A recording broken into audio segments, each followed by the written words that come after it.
quando o espaço se esticasse de forma velada, exerceria um efeito repulsivo entre as galáxias, no primeiro momento. Uma espécie de força antigravitacional que não poderia ser notada, devido à contração simultânea do tempo. Esse efeito repulsivo deveria estar atrelado ao aumento da energia potencial elástica, na fase expansionária. Se o espaço se esticasse sem controle, o tempo deveria se contrair de forma complementar. O movimento relativo tenderia a desaparecer, assim que o tempo perdesse suas características de mensurabilidade direta. Note-se que, sem tempo mensurável, a energia potencial não precisaria atingir o infinito para se anular totalmente.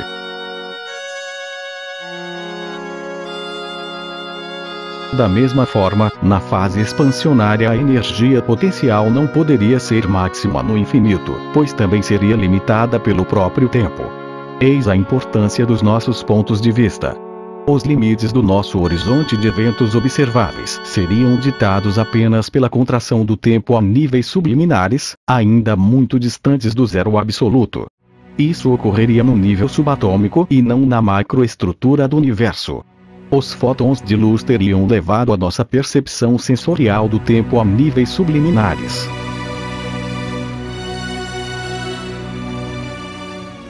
O espaço tenderia a se achatar sobre as suas dimensões originais, que são a largura e o comprimento, com a tendência de achatamento, ficando suspensa ao infinito.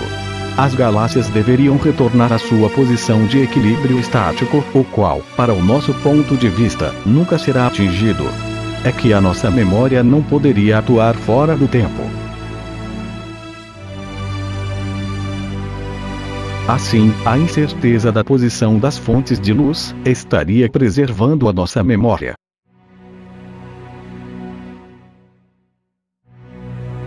Depois da inversão aparente no sentido da sua seta, promovida pelo espalhamento da luz das estrelas junto ao observador no presente, o tempo teria passado a se dilatar de forma contínua, na direção do nosso passado. Com a participação do tempo, o observador finalmente poderia registrar, de forma defasada, o movimento relativo de afastamento entre as galáxias.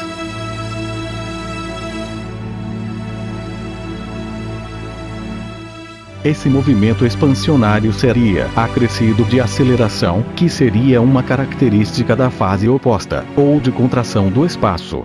Esse espaço continuaria atuando sobre as massas sem ser notado pelo observador, gerando inércia a partir do vácuo.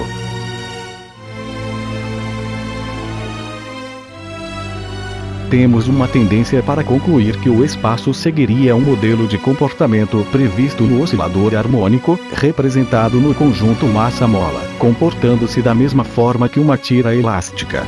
Obedecendo a esse modelo, se o universo pós-Big Bang estivesse se expandindo em tempo real, a energia potencial deveria aumentar gradualmente, sendo acompanhada de desaceleração do movimento.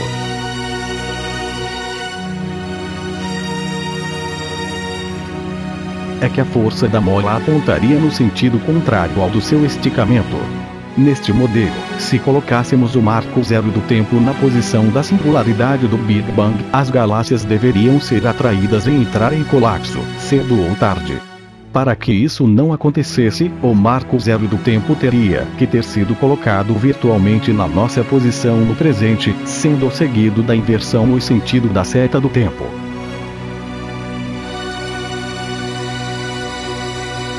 O movimento expansionário não seria compatível com o que se verifica no espaço-tempo, pois, aqui, a energia potencial seria nula no infinito, e não máxima.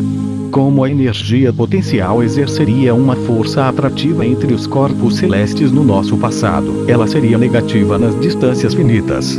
A mola do espaço estaria em repouso no infinito, iniciaria a se contrair a partir dali. Não haveria suporte teórico para a existência de uma fase de esticamento da mola, pelo menos que pudesse ser medida diretamente.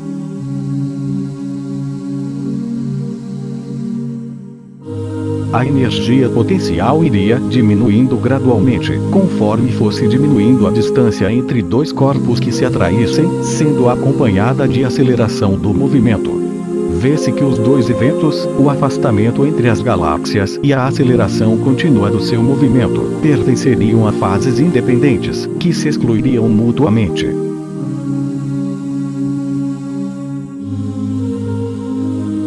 A partir da premissa de que o movimento, observável pela nossa memória, ocorreria no tempo e não no espaço, a dilatação do tempo poderia promover a observação defasada do afastamento entre as galáxias, que teria ocorrido fora do tempo que podemos medir diretamente.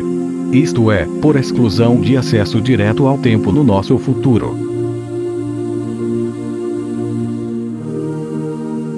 Isso iria contrariar a afirmação de que a radiação do Big Bang, assim como a emitida pelas galáxias distantes, estaria chegando do nosso passado. Seria a dilatação do tempo no universo observável que nos permitiria concluir, indiretamente, que o espaço estaria se expandindo simultaneamente fora daqui, mas não haveria como se demonstrar isso na prática. Pode-se, por exemplo, levantar a hipótese de que a aceleração secundária e contínua não estaria ocorrendo por conta da contração da mola do espaço. Ela seria uma resposta ao maior esticamento da mola fora do espaço-tempo, ou fora do que vemos diretamente. Isso se deveria à capacidade do espaço para gerar inércia de forma velada, e sem depender da influência direta das massas.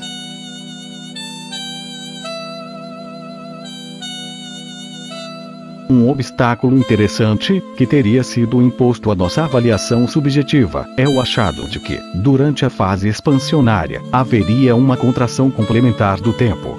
Assim, se a seta do tempo apontasse sempre para o futuro, como se aceita, essa fase não poderia ser lembrada no nosso presente, pois o futuro ainda não aconteceu.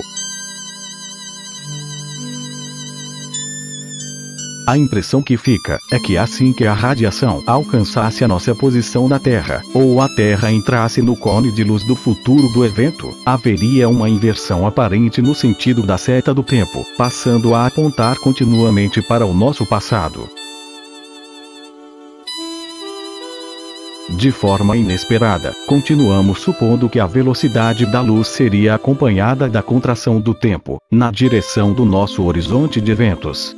Isso teria sido repassado para as galáxias, na forma de aceleração do seu movimento.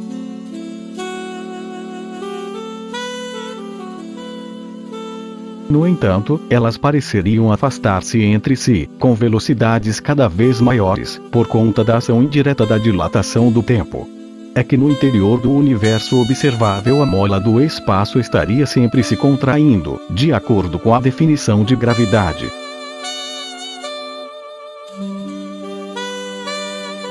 A energia potencial seria nula no infinito e não máxima, como previsto na fase inflacionária, decaindo com a diminuição das distâncias.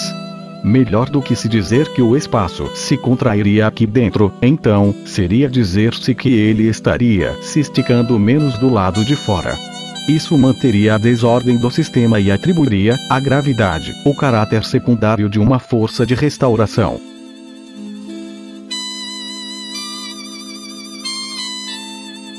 Como a energia potencial seria sempre negativa ou atrativa no universo observável, ela caracterizaria um movimento de retorno ao centro bidimensional do espaço, posição que não poderia ser jamais alcançada.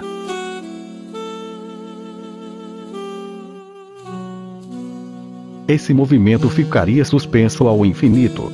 Para chegar a essa conclusão, teríamos que dar a devida atenção aos nossos pontos de vista, pois tudo o que vemos está na dependência da nossa memória. E a nossa memória não funcionaria sem o concurso do tempo.